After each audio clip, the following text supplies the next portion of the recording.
আসসালামু আলাইকুম। বাংলাদেশ বেতার সিলেট সংবাদ পড়ছি প্রসেনজিৎ বিশ্বাস।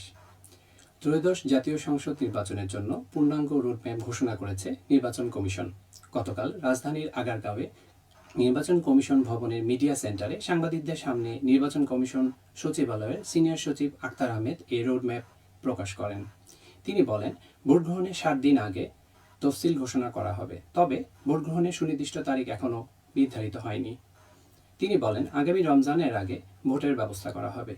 ঘোষিত রোডম্যাপে 24 দফা রয়েছে। এর মধ্যে সেপ্টেম্বরের শেষ সপ্তাহ থেকে রাজনৈতিক দলসহ সংশ্লিষ্ট অংশীজনদের সঙ্গে সংলাপ শুরু হবে, যা প্রায় 1.5 মাস চলবে।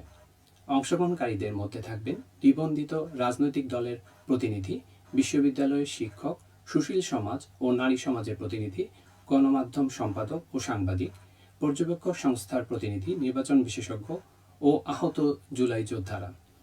এদিকে আগামী 30 নভেম্বরের মধ্যে চূড়ান্ত ভোটার তালিকা প্রকাশ করা হবে। তফসিল ঘোষণার অন্তত 3 দিন আগে আসনভিত্তিক চূড়ান্ত ভোটার তালিকা রেজিস্ট্রেশন অফিসারদের কাছে পাঠানো হবে। এছাড়া নির্দিষ্ট সংখ্যক ছবিসহ ভোটার তালিকা ছাপানোর নির্দেশ দেওয়া হবে। যথাযোগ্য ধর্মীয় ভাবগাম্ভীর্যের মধ্য দিয়ে সিলেটে গতকাল থেকে শুরু হয়েছে হজরত শাহপরান রহমতুল্লাহি আলাইহি মাজারের 2 দিন ব্যাপী বার্ষিক ওরস। সকালে কুরআন খতম, জিকির আজগার ও মিলাদ মাহফিলের মধ্য দিয়ে শুরু হয় এই বার্ষিক ওরস। এবারের ওরসে অতীতের ন্যায় কোনো অতিরিক্ত আনুষ্ঠানিকতা বা সাংস্কৃতিক অনুষ্ঠান রাখা হয়নি।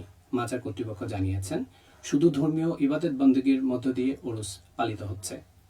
এদিকে ওরস চলাকালে ইবাদতকারীদের নিরাপত্তা ও শান্তি শৃঙ্খলা রক্ষায় প্রয়োজনীয় উদ্যোগ নেওয়া হয়েছে। এছাড়া মাজারের পবিত্রতা রক্ষা এবং জিয়ারতের শান্তিপূর্ণ পরিবেশ নিশ্চিত করা হয়েছে। অটোমেটেড ভূমি সেবা সিস্টেমের তথ্য সন্নিবেশ ও সংশোধন সংক্রান্ত কর্মশালা অনুষ্ঠিত হয়েছে গতকাল হবিগঞ্জে। জেলা কালেক্টরেটে কর্মশালায় প্রধান অতিথি ছিলেন দুর্যোগ ব্যবস্থাপনা অধিদপ্তরের প্রাক্তন মহাপরিচালক মোহাম্মদ আতিকুল হক। এতে সভাপতিত্ব করেন জেলা প্রশাসক ডক্টর মোহাম্মদ ফরিদুর রহমান। প্রধান অতিথি বলেন, একটি সমন্বিত ও স্বয়ংক্রিয় ভূমি ব্যবস্থাপনার জন্য উন্নত মানের ও উচ্চ ক্ষমতা সম্পন্ন সফটওয়্যার তৈরি এবং মাঠ পর্যায় সহ ভূমি ব্যবস্থাপনাকে সকল অফিসে বাস্তবায়নের জন্য পাইলট প্রকল্পের কাজ এগিয়ে চলেছে। আর পাইলট প্রকল্পের অধীন জেলায় ও উপজেলায় এ ধরনের কর্মশালা আয়োজন করা হচ্ছে। ভূমি মন্ত্রণালয়ের অধীনে ইউএনডিপি বাংলাদেশ ও ভূমি ব্যবস্থাপনা অটোমেশন প্রকল্পের আয়োজনে ও জেলা প্রশাসনের সহযোগিতায় এই কর্মশালা অনুষ্ঠিত হয়। সিলেট মেডিকেল বিশ্ববিদ্যালয়ের সিন্ডিকেট সদস্য হিসেবে 5 জনকে মনোনয়ন দিয়েছেন রাষ্ট্রপতি মোহাম্মদ শাহাবুদ্দিন। 3টি ক্যাটাগরিতে এই 5 সদস্যকে মনোনয়ন দেওয়া হয়েছে। এই 3টি ক্যাটাগরি হলো: গবেষণা প্রতিষ্ঠানের সদস্য হতে হবে, চিকিৎসা ক্ষেত্রে মূল্যবান অবদান রেখেছেন এবং একাডেমিক কাউন্সিলের সদস্য ও অধিভুক্ত মেডিকেল কলেজের অধ্যক্ষ হতে হবে। পবিত্র ঈদে মিলাদুন্নবী সাল্লাল্লাহু আলাইহি ওয়াসাল্লাম উপলক্ষে আজ বাদ জুম্মা সিলেট নগরীর সোবানীঘাট থেকে বের করা হবে শোভাযাত্রা।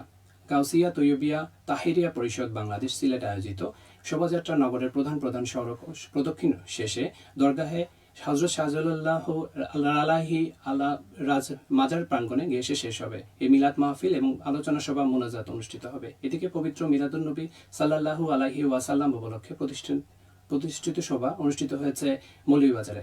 কালেক্টরেটে এতে প্রধান অতিথি ছিলেন জেলা প্রশাসক। ধর্মীয় ভাবগাম্ভীর্যের মধ্য দিয়ে দিনটি পালনে বিভিন্ন কর্মসূচি গৃহীত হয়। কর্মসূচির মধ্যে ছিল সরকারি, আধা সরকারি, স্বায়ত্তশাসিত অফিস ও শিক্ষা প্রতিষ্ঠানে জাতীয় পতাকা উত্তোলন, হাসপাতাল, কারাগার, এতিমখানা ও শিশু নিবাসে উন্নত মানের খাবার পরিবেশন এবং ইসলামী সাংস্কৃতিক প্রতিযোগিতা। উপদেষ্টা পরিষদের সভায় 17 অক্টোবর মহান বাউল সাধক ফকির লালন শাহের তিরোধান দিবসকে ক শ্রেণীভুক্ত দিবস ঘোষণার প্রস্তাব অনুমোদন করা হয়েছে। গতকাল প্রধান উপদেষ্টা কার্যালয়ে অনুষ্ঠিত উপদেষ্টা পরিষদের সভায় এই প্রস্তাব অনুমোদন দেওয়া হয়। সভায় প্রধান উপদেষ্টা অধ্যাপক ডক্টর মোহাম্মদ ইউনুস সভাপতিত্ব করেন। পরে রাজধানী ফরেন সার্ভিস একাডেমিতে এক সংবাদ সম্মেলনে প্রধান উপদেষ্টার প্রেস সচিব শফিকুল আলম এ তথ্য জানান।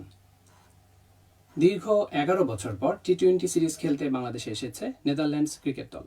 গতকাল তারা সিলেট আন্তর্জাতিক ক্রিকেট স্টেডিয়ামে অনুশীলনে নেমেছে। এই প্রথমবার নিজেদের ঘরের মাঠে নেদারল্যান্ডসের বিপক্ষে কোনো দ্বিপক্ষীয় সিরিজ খেলতে যাচ্ছে টাইগাররা। এর আগে 2012 সালে বাংলাদেশ ডাচদের মাটিতে 2 ম্যাচের টি-20 সিরিজ খেলেছিল। বাংলাদেশ দল ইতিমধ্যে সিলেটে অনুশীলন শুরু করেছে। গত 20 আগস্ট থেকে তারা সিলেটে অনুশীলন ক্যাম্প করছে। আগামীকাল মূল ম্যাচের জন্য তারা মাঠে নামবে। এই সিরিজ শুরু হবে 30 আগস্ট। সিরিজের পরবর্তী দুটি ম্যাচ 1 ও 3 সেপ্টেম্বর অনুষ্ঠিত হবে। সবকটি ম্যাচে সন্ধ্যা 6টায় শুরু হবে। সবশেষে আবহাওয়া।